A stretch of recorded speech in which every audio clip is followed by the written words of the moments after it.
Dorénavant, c'est au tour d'Alexandre Proux. Il est architecte sur Bordeaux. Il est spécialisé dans l'habitat sous toutes ses formes, du neuf à l'ancien en passant par le mobilier. Il connecte les habitats à leur environnement et à la nature. Et il va vous présenter un projet d'extension bioclimatique. Alexandre, tu peux. Vous m'entendez bien? Oui. Donc bonjour à tous.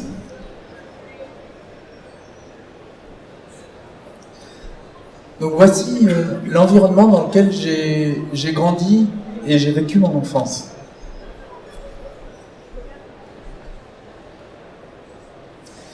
Un jardin de 3000 mètres carrés, donc c'est assez vaste quand on est enfant, avec ici la saison du printemps. Ici on retrouve l'été, où donc je suis avec mes frères, l'automne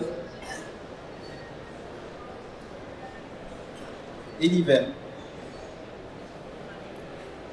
J'ai donc pu expérimenter à travers ce jardin de 3000 mètres carrés ce que j'appelle la nature. Et ici, on voit mon habitat. Donc c'est une maison simple, une bicoque, une toiture de pan. Et ce qu'on peut constater sur cette maison, c'est que la façade qui donne sur le jardin, c'est une façade qui est quasiment aveugle. C'est celle que vous voyez sur la photo du bas, qui a une ouverture de 1,20 m par 2,15 m. Et donc ces espaces de vie sont complètement déconnectés du jardin. Donc j'ai effectué auprès de mes parents un lobbying d'un certain nombre d'années, durant toute mon enfance et mon adolescence, pour ouvrir justement notre maison sur le jardin et sur la nature.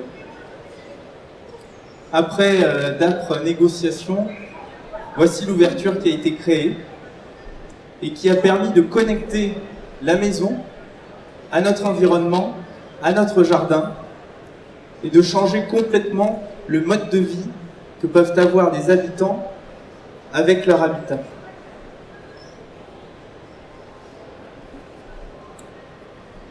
Ce changement, il a été aussi pour moi, puisque ces négociations, à partir de ces négociations-là, je suis devenu architecte, et mon métier aujourd'hui, c'est de connecter les habitats qui existent, ou qui sont à faire, à créer, avec leur environnement.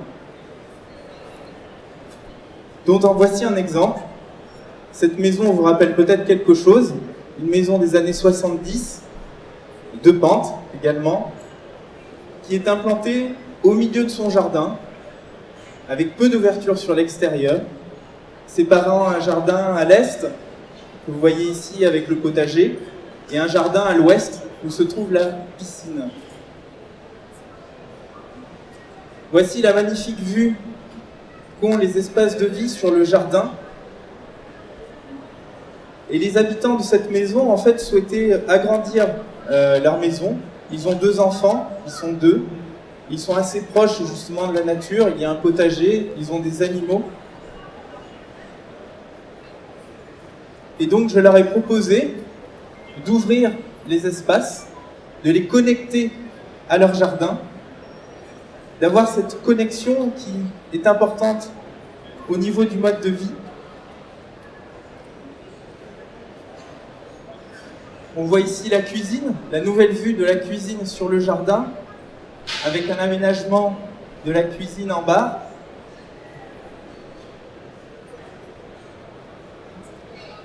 La vue sur l'extérieur, on voit comment cette extension en bois vient se connecter à la maison et au jardin existant.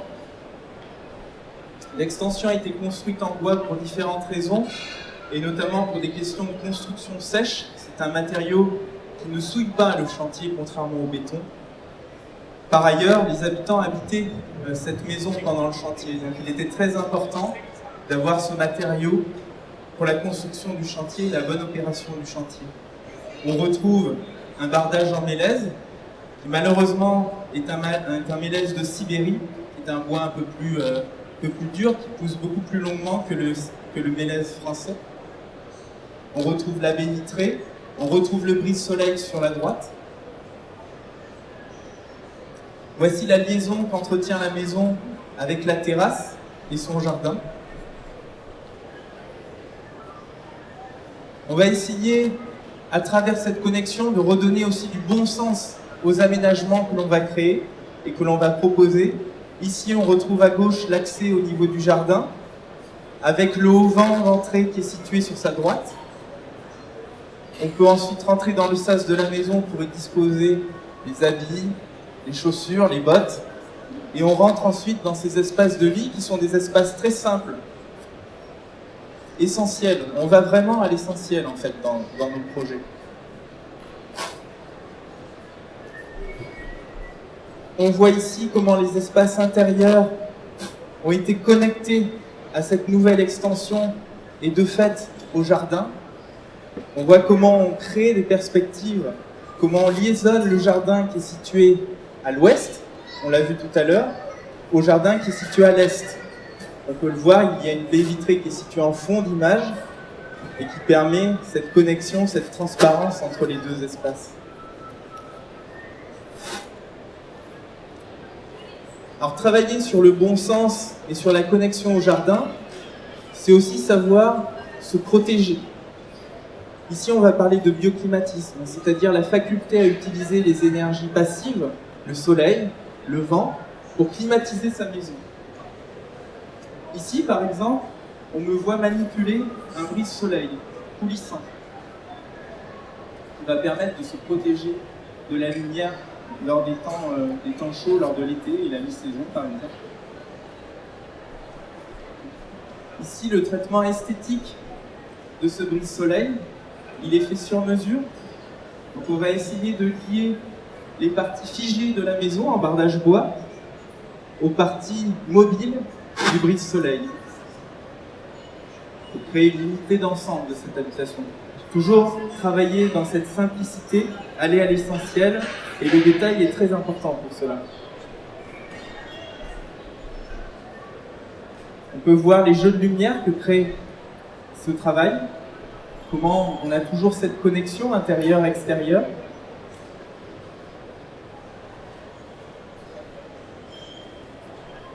Travailler sur le bon sens, la connexion à la nature, aller à l'essentiel, la simplicité, c'est quelque chose qui est ancré en l'homme. C'est quelque chose c'est des principes ancestraux, j'allais dire. C'est des choses que moi-même j'ai vécues, je vous l'ai présenté tout à l'heure dans mes premières images, mais que j'ai vécu aussi à travers des sites, et notamment la vallée des Eaux-Claires, qui est située en Angoulême, où je suis originaire, à Puy-Moyen. On a un formidable écosystème où on retrouve l'eau, la végétation, l'habitat. Et on retrouve la trace de l'homme dans ces paysages.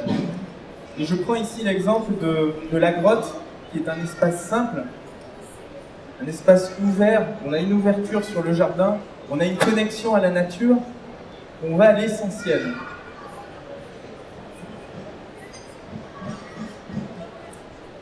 Cette connexion à la nature, on peut la travailler sous différentes formes. Il n'est pas nécessaire d'avoir forcément un jardin de 3000 m² pour pouvoir se connecter. Ça passe par d'autres phénomènes.